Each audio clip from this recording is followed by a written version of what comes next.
स्वागत है तमाम दर्शकों का SI91 न्यूज में। मैं आपका मेजबान आबिद हुसैन इनामदार। ಕರ್ನಾಟಕ ರಾಜ್ಯದಲ್ಲಿ ಕಾಂಗ್ರೆಸ್ ಪಕ್ಷ ಮತ್ತು ಕಾಂಗ್ರೆಸ್ ಸರ್ಕಾರ ರಾಜ್ಯದ ಜನರ ಮಧ್ಯೆ ಸಾಕಷ್ಟು ಗೊಂದಲಗಳನ್ನು ನಿರ್ಮಾಣ ಮಾಡ್ತಾ ಇದೆ. ರಾಜ್ಯದ ಕಾಂಗ್ರೆಸ್ ಸರ್ಕಾರ ಅಸಹ್ಯ ರೀತಿಯಲ್ಲಿ ವರ್ತನೆ ಮಾಡ್ತಾ ಇದೆ. ಮುಖ್ಯಮಂತ್ರಿಗಳು, ಉಪಮುಖ್ಯಮಂತ್ರಿಗಳು ಅಧಿಕಾರದ ದಾಹಕ್ಕೆ ಅವರ ಹೇಳಿಕೆಗಳೇ ಗೊಂದಲ ಆಗಿದೆ. ಮುಖ್ಯಮಂತ್ರಿ ಸ್ಥಾನದ ಬಗ್ಗೆ ಮುಖ್ಯಮಂತ್ರಿಗಳ ಜೊತೆಗೆ ನನ್ನ ಒಪ್ಪಂದ ಆಗಿದೆ, ಕೇಂದ್ರದ ನಾಯಕರಿಗೆ ಗೊತ್ತು, ಹೈಕಮಾಂಡ್ ಗೊತ್ತು ಅನ್ನೋಂಥ ಮಾತನ್ನ ಉಪಮುಖ್ಯಮಂತ್ರಿಗಳು ಹೇಳ್ತಾರೆ. ಮುಖ್ಯಮಂತ್ರಿಗಳು ನೇರವಾಗಿ ಹೇಳ್ತಾರೆ, ನನಗೂ ಉಪಮುಖ್ಯಮಂತ್ರಿಗಳು ಯಾವುದೇ ಒಪ್ಪಂದ ಆಗಿಲ್ಲ. ಕನ್ನಡದ ಗಾದೆ ಇದೆ, ಇದ್ದಿಬ್ಬರಲ್ಲಿ ಕದ್ದೋರು ಯಾರು ಅಂತ. ಈ ಮಾತು ಕದೀತಾ ಇರೋದು ಯಾರು?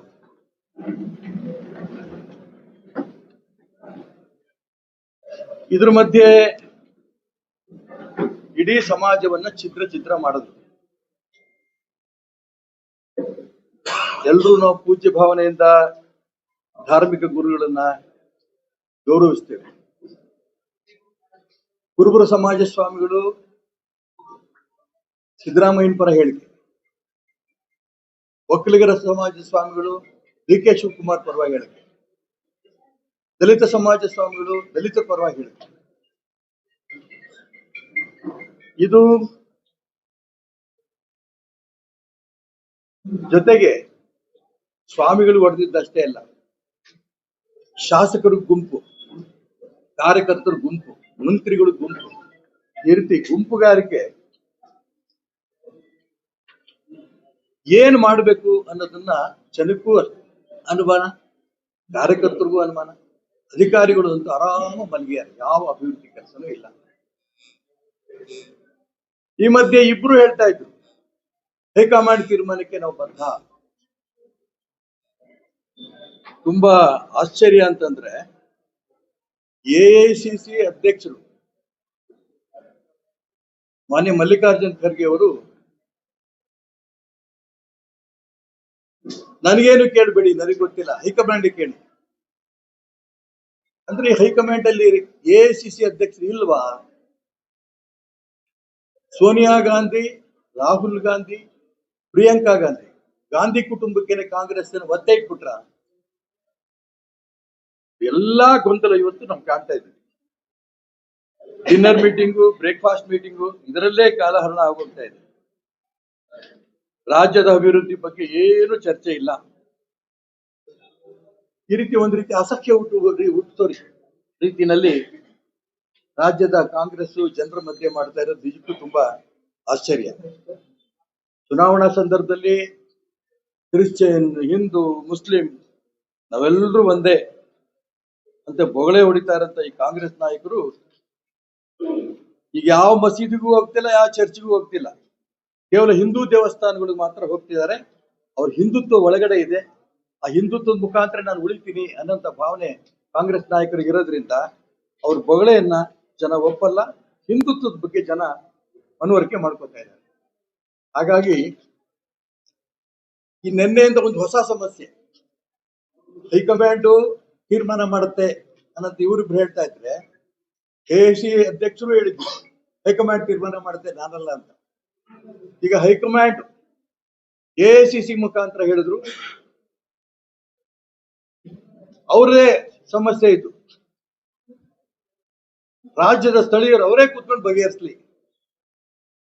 ಇಷ್ಟು ದುರ್ಬಲ ಆಯ್ತಾ ಕಾಂಗ್ರೆಸ್ಸಿನ ನಾಯಕತ್ವ? 125 ವರ್ಷದ ಕಾಂಗ್ರೆಸ್ ಪಕ್ಷದ ಸ್ಥಿತಿ ಇವತ್ತು ಈ ಸ್ಥಿತಿ ಬಂದೋಗಿದೆ. ಹಾಗಾಗಿ ಕರ್ನಾಟಕ ರಾಜ್ಯ ಜನ ಯಾವ ರೀತಿ ಇಡೀ ದೇಶದಲ್ಲಿ ಬಿಹಾರ ಆಯ್ತು, ಸ್ಥಳೀಯ ಸಂಸ್ಥೆಗಳ ಚುನಾವಣೆಗಳಾಯ್ತು, ಮಹಾರಾಷ್ಟ್ರ ಆಯ್ತು, ಕೇರಳ ಆಯ್ತು, ಅರುಣಾಚಲ ಪ್ರದೇಶ ಆಯ್ತು, ಹೀಗೆ ರಾಜ್ಯದಲ್ಲೂ ಕೂಡ ಕಾಂಗ್ರೆಸ್ ಪಕ್ಷವನ್ನ ಧೂಳಿಪಥ ಮಾಡೋದಕ್ಕೆ ತಯಾರಾಗಿದ್ದಾರೆ ಅಂತ ನನಗಂತೂ ಅನ್ಸುತ್ತೆ. ಯಾವ ಸಂದರ್ಭದಲ್ಲೇ ಚುನಾವಣೆ ಬಂದರೂ ಕೂಡ ರಾಜ್ಯದಲ್ಲಿ ಮತ್ತೆ ಕಾಂಗ್ರೆಸ್ ಬರೋ ಪ್ರಶ್ನೆ ಬರಲ್ಲ. ಇದು ಒಂದು. ಎರಡನೇ ಅಂಶ, ಈ ದ್ವೇಷ ಭಾಷಣದ ವಿರೋಧಿ ಮಸೂದೆಯನ್ನ ಒಂದು ರೀತಿಯ ಅಘೋಷಿತ ತುರ್ತು ಪರಿಸ್ಥಿತಿ ಅಂತ ನಾನು ಕರೆಯಕ್ಕೆ ಇಷ್ಟಪಡ್ತೇನೆ. ತುರ್ತು ಪರಿಸ್ಥಿತಿ ಸಂದರ್ಭದಲ್ಲಿ ಯಾರು ಭಾರತ್ ಮಾತಾ ಕಿ ಜೈ ಒಂದೇ ಮಾತರಂ ಅಂತ ಘೋಷಣೆ ಕೂಗಿದ್ರು ಅಂತವ್ರನ್ನು ಸೇರಿ ಇಡೀ ದೇಶದ ವಿರೋಧ ಪಕ್ಷದ ನಾಯಕರನ್ನೆಲ್ಲರೂ ಕೂಡ ಜೈಲಿಗೆ ತಳ್ಳಿದ್ರು. ಆದ್ರೆ ಭಾರತ್ ಮಾತಾ ಕಿ ಜೈ ಒಂದೇ ಮಾತರಂ ಘೋಷಣೆಗಳು ಕೂಡ ರಾಷ್ಟ್ರದ್ರೋಹದ ಘೋಷಣೆಗಳಾಗಿತ್ತು. ಆದ್ರೆ ಅವತ್ತು ಸರ್ವಾಧಿಕಾರಿಯಂತೆ ವರ್ತನೆ ಮಾಡಿ ತುರ್ತು ಪರಿಸ್ಥಿತಿಯನ್ನು ತಂದಂತಹ ಶ್ರೀಮತಿ ಇಂದಿರಾ ಗಾಂಧಿ ಅವರು ಕಾಂಗ್ರೆಸ್ ಸರ್ಕಾರ ಅವತ್ತು ನಿರ್ನಾಮ ಆಯಿತು. ಕೇಂದ್ರದಲ್ಲಿ ಸರ್ಕಾರ ಹೋಯ್ತು. ರಾಷ್ಟ್ರಭಕ್ತರಿಂದ ಕೂಡಿದಂತ, ಜೈಲಲ್ಲಿ ಹೋರಾಟ ಮಾಡ್ಕೊಂಡ್ ಬಂದಂತ, ಎರಡನೇ ಸ್ವಾತಂತ್ರ್ಯಕ್ಕೋಸ್ಕರ ಹೋರಾಟ ಮಾಡಿದಂತ ನಾಯಕರ ನೇತೃತ್ವದಲ್ಲಿ ಸರ್ಕಾರ ಬಂತು. ಈಗ ಈ ದ್ವೇಷ ಭಾಷಣ ವಿರೋಧಿ ಮಸೂದೆ ಕಾಂಗ್ರೆಸ್ ಸರ್ಕಾರ ಇದೇನು ತಂದಿದೆ, ಆ ಹಿಂದೂ ನಾಯಕರನ್ನ, ಹಿಂದೂ ಸಂಘಟನೆಗಳನ್ನ ಹತ್ತಿಕ್ಕಲು ತಂದಿರಂತ ಒಂದು ಕರಾಳವಾದ ಶಾಸನ ಇದು. ಕಾಂಗ್ರೆಸ್ ಪಕ್ಷ ಪಾಕಿಸ್ತಾನ್ ಜಿಂದಾಬಾದ್ ಅಂತ ಕೂಗೋರ್ನ ಅರೆಸ್ಟ್ ಮಾಡಲ್ಲ, ಜೈಲಲ್ಲಿ ಕಳಿಸಿಲ್ಲ. ಮೊನ್ನೆ ಬೆಳಗಾಂನಲ್ಲಿ ನಡೆದಂತ ಅಧಿವೇಶನದಲ್ಲಿ ಸ್ವತಃ ಪರಮೇಶ್ವರ್ ಹೇಳಿಕೆ ಕೊಟ್ಟರು, ಪಾಕಿಸ್ತಾನ್ ಜಿಂದಾಬಾದ್ ಅಂತ ಇಷ್ಟು ಕಡೆ ಘೋಷಣೆಗಳು ಕೂಗಿದ್ದಾರೆ. ಅವ್ರು ಎಷ್ಟು ಜನ ಜೈಲಲ್ಲಿದ್ದಾರೆ? ರಾಷ್ಟ್ರದ್ರೋಹಿಗಳಲ್ವಾ? ಯಾಕೆ ಕಾಂಗ್ರೆಸ್ ಪಕ್ಷ ಪಾಕಿಸ್ತಾನ್ ಜಿಂದಾಬಾದ್ ಕೂಗಿರೋ ರಕ್ಷಣೆ ನೀವು ಮಾಡ್ತಾ ಇದ್ದೀರಿ? ಇದಕ್ಕೆ ಉತ್ತರ ಇಲ್ಲ. ಈಗ ದ್ವೇಷ ಭಾಷಣ ಅಂದ ನೆಪದಲ್ಲಿ ತಮಗೆ ಬೇಕಾದವ್ರನ್ನ ಅರೆಸ್ಟ್ ಮಾಡಕ್ಕೆ ಒಂದು ವ್ಯವಸ್ಥೆ ಮಾಡ್ಕೊಂಡಿದ್ದಾರೆ. ಅದು ಜಾಮೀನು ಇಲ್ಲ. 1 ರಿಂದ 7 ವರ್ಷದ ತನಕ ಮೊದಲನೇ ಸರಿ ದ್ವೇಷ ಭಾಷಣ ಅನ್ನೋರಿಗೆ ಶಿಕ್ಷೆ, ಜೈಲು ಶಿಕ್ಷೆ. ಎರಡನೇ ಸರಿ ಅದೇ 2 ವರ್ಷದಿಂದ 10 ವರ್ಷದ ತನಕ. ನನಗೆ 7 ಕೇಸ್ ಇದೆ ನನ್ನ ಮೇಲೆ ಇವತ್ತು. ನೀವು 70 ವರ್ಷನೂ ಜೈಲಾಗಿರ್ಬೇಕು. ಹೀಗೆ ಒಂದ್ ರೀತಿಯ ಸರ್ವಾಧಿಕಾರಿ ಧೋರಣೆ ಇವತ್ತೇನು ರಾಜ್ಯದಲ್ಲಿ ಕಾಂಗ್ರೆಸ್ ಸರ್ಕಾರ ನಡೆಸ್ತಾ ಇದೆ, ಇದನ್ನು ಯಾವುದೇ ಕಾರಣಕ್ಕೂ ಕೂಡ ಕರ್ನಾಟಕ ರಾಜ್ಯದ ಪ್ರಜ್ಞಾವಂತ ಮತದಾರರು ಇದನ್ನು ಒಪ್ಪಲ್ಲ. ಇದು ನೇರವಾಗಿ ಹಿಂದೂ ಸಂಘಟನೆಗಳನ್ನ, ಹಿಂದೂ ನಾಯಕರುಗಳನ್ನ ಅವ್ರ ಬಗ್ಗೆ ಜೈಲಿಗೆ ಕಳಿಸಿ ತಾವು ಆಡಳಿತ ನಡೆಸಬೇಕು ಅನ್ನೋಂತ ಒಂದು ಮಸೂದೆ ಈ ಮಸೂದೆ ಆಗಿದೆ. ಯಾವುದೇ ಸಂದರ್ಭದಲ್ಲಿ ಚುನಾವಣೆ ಬರಲಿ, ನಾನು ನೇರವಾಗಿ ಹೇಳಕ್ ಇಷ್ಟಪಡ್ತೇನೆ, ಆ ಚುನಾವಣೆಯ ಚರ್ಚೆ ಹಿಂದುತ್ವದ ಪರ ಇರೋದು ಯಾರು, ಹಿಂದುತ್ವದ ವಿರೋಧ ಇರೋದು ಯಾರು, ನೇರ ಚುನಾವಣೆ ಬರುತ್ತೆ. ಇದಕ್ಕೆ ಮುನ್ನುಡಿ ಇವತ್ತು ದ್ವೇಷ ಭಾಷಣದ ವಿರೋಧ ಮಸೂದೆಯನ್ನ ರಾಜ್ಯದ ಕಾಂಗ್ರೆಸ್ ಸರ್ಕಾರ ತಂದಿದೆ. ತುಂಬಾ ಸ್ಪಷ್ಟವಾಗಿ ಹೇಳ್ತೇನೆ, ಹಿಂದುತ್ವದ ಪರವಾಗಿರುವಂತ ಸರ್ಕಾರ ಕರ್ನಾಟಕ ರಾಜ್ಯದಲ್ಲೂ ಕೂಡ ಮತ್ತೆ ಬರುತ್ತೆ ಅನ್ನೋಂಥ ವಿಶ್ವಾಸ ನನಗಿದೆ. ನಾನು ಕೊನೆಯದಾಗಿ ರಾಜ್ಯಪಾಲರಿಗೆ ಮನವಿ ಮಾಡ್ತೇನೆ, ಈ ಒಂದು ದ್ವೇಷ ಭಾಷಣದ ವಿರೋಧಿ ಮಸೂದೆಯನ್ನು ರಾಜ್ಯ ಸರ್ಕಾರ ಪಾಸ್ ಮಾಡಿದೆ, ಇದನ್ನ ಯಾವ ಕಾರಣಕ್ಕೂ ತಾವು ಒಪ್ಪಿಕೊಡುದು, ಇದನ್ನ ಅಂಕಿತ ಹಾಕ್ಲೇ ಕೂಡುದು ಅಂತ ಪ್ರಾರ್ಥನೆ ಕೂಡ ನಾನು ಅವರಿಗೆ ಮಾಡಕ್ಕೆ ಇಷ್ಟಪಡ್ತೇನೆ.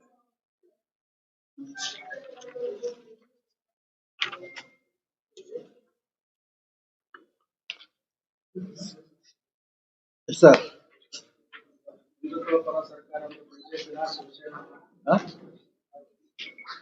ಬಿಜೆಪಿನ ಶಿವಸೇನಾನ ಅಥವಾ ಶ್ರೀರಾಮ್ ಸೇನಾನ ಅಥವಾ ಚೆನ್ನಮ್ಮ ಬ್ರಿಗೇಡ, ಯಾರ್ಯಾರು ಹಿಂದೂ ರಕ್ತ ನನ್ನ ಮೈಯಲ್ಲಿದೆ ಅಂತ ಅರ್ಥ ಮಾಡ್ಕೊಂಡು ಛತ್ರಪತಿ ಶಿವಾಜಿ ಮಹಾರಾಜರ ಕಾಲದಿಂದ ಹೆಂಗ್ ಆಡಳಿತ ನಡೀತು ಅದನ್ನು ಒಪ್ಪಿದರು ಅಂತ ಹಿಂದೂ ಸಮಾಜದ ಸರ್ಕಾರ ಕರ್ನಾಟಕ ರಾಜ್ಯದಲ್ಲಿ ಬರುತ್ತೆ.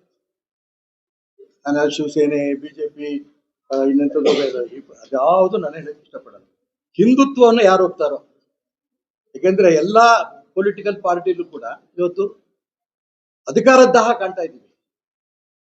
ಇದಲ್ದೇನೆ ಪ್ರಾಮಾಣಿಕವಾಗಿ ಹಿಂದುತ್ವವನ್ನ ಬರೆಸ್ತೀವಿ, ಅದಕ್ಕೆ ಬೆಂಬಲ ಕೊಡ್ತೀವಿ ಅನ್ನೋಂಥ ಸರ್ಕಾರ ಖಂಡಿತ ಕರ್ನಾಟಕ ರಾಜ್ಯದಲ್ಲಿ ಬರುತ್ತೆ. ಯಾರು ಹಿಂದುತ್ವವನ್ನು ವಿರೋಧ ಮಾಡ್ಕೊಂಡ್ ಬಂದಿದ್ದಾರೋ ಗಮನಿಸಿ ನೀವು, ಎಲ್ಲ ಇತ್ತೀಚೆಗೆ ನಡೆದಂತ ಚುನಾವಣೆ ಹಿಂದುತ್ವವನ್ನ ನೇರವಾಗಿ ಟೀಕೆ ಮಾಡೋದು, ಹಿಂದುತ್ವವನ್ನು ದಮನ ಮಾಡಂತ ಪ್ರಯತ್ನ ಮಾಡದಂತ ಕಾಂಗ್ರೆಸ್ ಎಲ್ಲಾ ಕಡೆನೂ ಕೂಡ ನಿರ್ನಾಮ ಆಗೋಗ್ತಾ ಇದೆ. ಯಾವಾಗ ಅವ್ರಿಗೆ ಬುದ್ಧಿ ಬರುತ್ತೋ ಬಿಡುತ್ತೋ ಗೊತ್ತಿಲ್ಲ. ನೋಡೋಣ, ಈ ಚುನಾವಣೆ ಕಳೆದ ಇನ್ನೆರಡು ಸ್ಟೇಟ್ ಉಳಿಯುತ್ತೆ, ಒಂದು ತೆಲಂಗಾಣ, ಇನ್ನೊಂದು ಹಿಮಾಚಲ ಪ್ರದೇಶ. ಆ ಚುನಾವಣೆಗಳು ಬರಂತ ಪರಿಸ್ಥಿತಿ ಏನು ಗೊತ್ತು. ನಾನು 100ಕ್ಕೆ 100 ಹೇಳ್ತೇನೆ, ಕರ್ನಾಟಕ ರಾಜ್ಯದಲ್ಲಿ ಹಿಂದುತ್ವದ ಪರ ಇರುವಂತ ಸರ್ಕಾರ ಬರುತ್ತೆ. ಈಗ ನಾಳೆ ಸಮಾವೇಶದಲ್ಲಿ ನೀವು ಪಾಲ್ಗೊಳ್ತಾ ಇದ್ದೀರಾ? ಯಾವ ಸಮಾವೇಶ? ಮೊದಲೇಶ್ವರ 100ಕ್ಕೆ 100 ಭಾಗವಹಿಸ್ತೀನಿ. ನಾನು ಇದೊಂದೇ ಅಲ್ಲ, ಎಲ್ಲೆಲ್ಲಿ ಮಾಡ್ತಾರೋ ಎಲ್ಲಾ ಕಡೆ ನಾನು ಹೋಗ್ತೀನಿ. ಈಗಾಗಲೇ 5-6 ಕಡೆ ಮಾಡ್ಬೇಕು ಅಂತ ಅವತ್ತು ಚರ್ಚೆ ಆಗಿತ್ತು ಬೆಳಗಾಂನಲ್ಲಿ. ಎಲ್ಲಾ ಪ್ರಮುಖರು ಸೇರಿದಂತ ಸಭೆ. ಅದರಲ್ಲಿ ಪ್ರತಾಪ್ ಸಿಂಹ ಇದ್ರು, ಬಸವನಗೌಡ ಪಾಟೀಲ್ ಇದ್ರು, ಸಿ ಟಿ ರವಿ ಇದ್ರು, ಪ್ರಮೋದ್ ಮುತಾಲಿಕ್ ಇದ್ರು, ಎಲ್ಲರೂ ಇದ್ರು. ಅಲ್ಲಿ ಹಿಂದುತ್ವದ ಬಗ್ಗೆ ಇವತ್ತು ರಾಜ್ಯದಲ್ಲಿ ಅನ್ಯಾಯ ನಡೀತಾ ಇದೆ. ಕನ್ನಡಿ ಸ್ವಾಮಿಗಳಿಗೂ ಸೇರಿ ಇದನ್ನ ಯಾವ ಕಾರಣಕ್ಕೂ ಬಿಡಬಾರ್ದು, ಜನರ ಮುಂದೆ ತಗೊಂಡು ಜನಾಂದೋಲನ ಮಾಡಬೇಕು ಅಂತ ಉದ್ದೇಶದಲ್ಲಿ ಮಾಡಿದ್ದಾರೆ. ಎಲ್ಲೆಲ್ಲಿ ಮಾಡ್ತಾರೋ ಎಲ್ಲಾ ಕಡೆ ಹೋಗ್ಬೇಕು ಅಂತ ವೈಯಕ್ತಿಕ ನನ್ಗೆ ಆಸಕ್ತಿ ಇದೆ. ಆ ಆಸಕ್ತಿಗೋಸ್ಕರ ನಾನು ಇಲ್ಲಿ ಬಂದೆ. ಎಲ್ಲದಕ್ಕೂ ಎಲ್ರು ಬರ್ಬೇಕು ಅಂತೇನಿಲ್ಲ.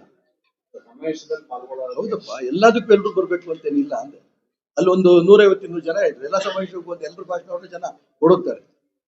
ಯಾರಿಗೆ ಆಸಕ್ತಿ ಇರೋ ಬರ್ತಾರೆ. ಬಂದವರಲ್ಲಿ ಯಾರೋ ಒಬ್ರಿಬ್ರು ಮಾತಾಡ್ತಾರೆ. ಸ್ವಾಮಿಗಳೇನ್ ಮಾತಾಡ್ತಾರೋ ಆ ಮಾತುಗಳು ಕೇಳ್ಕೊಂಡು ಹೋಗ್ತೀವಿ. ಒಟ್ಟಾರೆ ಹಿಂದೂ ಜಾಗೃತಿ ಶುರುವಾಗಿದೆ ಇಲ್ಲಿಂದ.